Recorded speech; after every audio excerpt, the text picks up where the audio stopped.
Perkenalkan, saya Siti Hamiatul Husnia dengan NIM 099. Untuk soalan pertama yaitu belakangan ini tuh diperdebatkan kembali masalah rokok antara hukum haram dan hukum makruh. Bahkan ada yang menghukumi halal. Yang A adalah bagaimana pandangan dunia kedokteran tentang rokok dan perokok. Jelaskan. Baik, di sini untuk kandungan rokok itu yang bersifat racun tersebut berpotensi merusak sel-sel tubuh. Nah, selain itu, senyawa dalam asap rokok itu juga bersifat karsinogenik alias memicu kanker. Nah, kandungan tersebut itu berasal dari bahan baku utama rokok yaitu tembakau. Beberapa senyawa berbahaya yang terkandung dalam rokok itu meliputi ada karbon monoksida, lalu nikotin, tar, amonia, benzena, dan lain-lain. Dan untuk melihat bahaya kandungan rokok ini yang bersifat racun dan karsinogen di atas itu tuh sudah selayaknya tuh kita kebiasaan merokok itu dihentikan. Nah, selain penyakit kanker, terdapat beberapa dampak buruk lainnya yang mungkin terjadi kepada para perokok aktif maupun pasif. Di antaranya adalah yang pertama, yaitu satu adalah penyakit paru-paru kronis. Yang kedua adalah stroke dan serangan jantung. Yang ketiga adalah gangguan pada mata, salah satunya adalah seperti katarak. Yang keempat adalah menyebabkan kanker rahim dan keguguran pada wanita. Yang kelima adalah menyebabkan kerusakan rambut dan merusak gigi dan menyebabkan bau mulut. Nah, untuk soal yang B yaitu menurut saudara sendiri, bagaimana cara mengedukasi masyarakat tentang rokok dan perokok? Jelaskan. Nah, caranya yaitu dengan menghindari agar tidak merokok itu adalah satu, hindarilah berkumpul dengan teman yang sedang merokok. Yang kedua adalah yakin kalau rokok itu bukan sarana pergaulan. Yang ketiga adalah jangan minder dengan kita yang tidak merokok. Yang keempat adalah mencari dan memahami bahaya merokok. Bahaya rokok. Dan yang kelima adalah lakukan hal positif seperti olahraga dan hobi diri kita. Assalamualaikum warahmatullahi wabarakatuh. Perkenalkan, saya dengan Cik Rona Bilqis Dirosida dengan NIM 20211880074. Baik Bapak, di sini saya akan menjawab pertanyaan nomor 2. Pertanyaan nomor 2 ini mengenai KB. Yang pertama, 2A, jelaskan pengertian KB dari segi medis dan segi Islam. Pengertian KB dari segi medis yaitu merupakan tindakan membantu pasangan suami istri untuk menghindari kehamilan yang tidak diinginkan, mendapatkan kelahiran yang memang sangat diinginkan, terus kemudian mengatur interval di antara kehamilan dan mengontrol waktu saat kelahiran. Dari segi Islam sendiri, KB merupakan upaya mencegah kehamilan yang bersifat sementara ataupun sifatnya menetap. Dan juga terdapat dua pengertian, yaitu yang pertama tahdid an-nasl, yaitu pembatasan kelahiran, terus kemudian ada tahzim an-nasl, yaitu pengaturan kelahiran. Selanjutnya 2B yaitu jelaskan alasan dalil masing-masing yang pro dan kontra tentang pelaksanaan program keluarga berencana.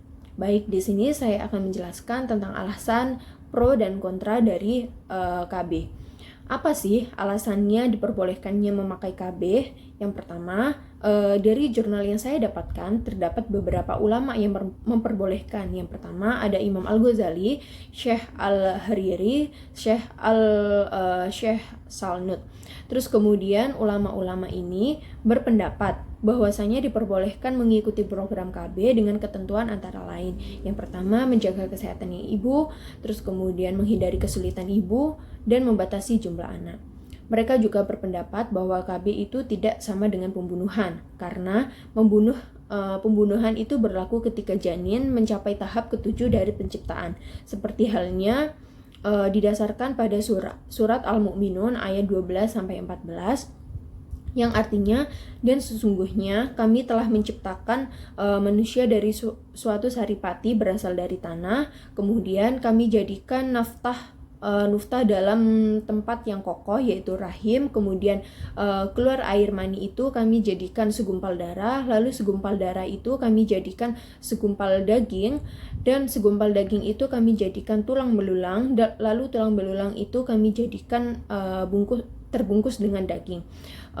Quran surat Al-Mu'minun ayat 12 sampai 14. Terus kemudian yang kedua, apa alasan tidak diperbolehkannya memakai KB? Di sini juga terdapat beberapa ulama yang tidak memperbolehkan digunakannya program KB ini, yaitu yang pertama ada Profesor Dr. Mat Kaur, kemudian ada juga Abu Al-A'la Al-Maududi. Ulama-ulama ini berpendapat bahwasanya KB tidak diperbolehkan karena niat yang tidak baik, misalnya takut mengalami kesulitan ekonomi dan susah mendidik anak. Kemudian KB juga sama dengan pembunuhan bayi ataupun keturunan. Kemudian KB juga merupakan tindakan tidak wajar dan bertentangan dengan fitrah. Nah, sesuai dengan firman Allah Subhanahu wa taala yang artinya, "Dan janganlah kamu membunuh anak-anak kamu karena takut kemiskinan. Kami akan memberikan rezeki kepadamu dan kepada mereka juga." Baik, itu jawaban dari saya, jawaban nomor 2. Alhamdulillahirabbil alamin. Wassalamualaikum warahmatullahi wabarakatuh. Assalamualaikum warahmatullahi wabarakatuh. Saya Hidayat Zaki Fahrantono dengan NIM 016. Di sini saya akan menjawab soal UAS nomor 3 dengan soal bagaimana pandangan kedokteran dan pandangan secara Islam terhadap bedah plastik atau operasi plastik. Yang pertama, menurut pandangan kedokteran sendiri, bedah plastik adalah pengubahan bentuk tubuh atau mungkin bentuk kulit agar mendapatkan hasil yang lebih indah atau lebih menarik dipandang. Mungkin beberapa hal yang dapat menyebabkan bedah plastik sendiri seperti luka bakar, kemudian tumor, kecelakaan, ataupun bawaan dari lahir. Intinya adalah bedah plastik menurut kedokteran ini rekonstruksi bentuk tubuh agar lebih menarik pada bagian tubuh yang rusak, seperti itu. Menurut pandangan Islam sendiri, pada surat An-Nisa ayat 119 disebutkan bahwa dan aku, yang artinya dan aku syaitan menyuruh mereka mengubah ciptaan Allah, dan lalu mereka benar-benar mengubahnya. Dalam ayat tersebut dapat dijelaskan bahwa apabila bedah plastik tidak digunakan atau tidak dimanfaatkan secara benar-benar, seperti karena luka bakar, kecelakaan, tumor, ataupun faktor-faktor yang lain, hanya untuk mengubah bentuk agar lebih terlihat lebih baik, entah ganteng ataupun cantik, maka hukumnya adalah haram. Terima kasih. Assalamualaikum warahmatullahi wabarakatuh. Soal nomor 4 adalah dalam kondisi tertentu seseorang sangat dimungkinkan melakukan operasi transplantasi organ, tentu mempunyai tujuan tertentu. A adalah apa yang dimaksud dengan transplantasi organ? Jelaskan. Baik, untuk transplantasi organ sendiri adalah mentransfer jaringan dari bagian satu ke bagian yang lain, dan organ atau jaringan yang diambil dari badan untuk ditanam ke daerah lain pada badan yang sama atau individu lainnya. Untuk yang B adalah kapan transplantasi organ ini diperbolehkan dan kapan transplantasi organ ini tidak diperbolehkan. Jelaskan. Nah, dalam hal ini menurut Abdul Mustaqim merumuskannya dalam kaidah Jalbu al-Masalih Wardar'u al-Mafasid, merealisasikan kebaikan sekaligus menghilangkan kerusakan. Nah, transplantasi organ ini tuh banyak kebolehan dan ketidakbolehannya tergantung tujuan dan kemaslahatannya. Pengambilan dan transplantasi organ tubuh ini tanpa adanya alasan yang dibenarkan secara syar'i hukumnya itu haram. Apabila tidak diperbolehkan transplantasi organ ini jika apabila manusia ini yang hidup mendonorkan bagian tubuh dan organnya, maka akan menimbulkan kemudaratannya dan terhadap diri sendiri. Yang kedua adalah melakukan transplantasi organ sembarang yang menyebabkan kecacatan dalam dirinya sendiri. Dan untuk yang diperbolehkan itu jika adanya ketentuan-ketentuan mendesak secara syar'i, tidak adanya kemudaratan bagi pendonor, dan yang ketiga adalah bukan merupakan organ vital yang mempengaruhi kehidupannya. Yang keempat adalah tidak ada upaya medis lain untuk menyembuhkannya kecuali dengan transplantasi. Baik, saya dari Zaki Fahrantono. Saya akan menjawab soal UAS nomor 5 dengan soal pandangan serta prosedur bayi tabung menurut kedokteran dan juga menurut pandangan secara Islam.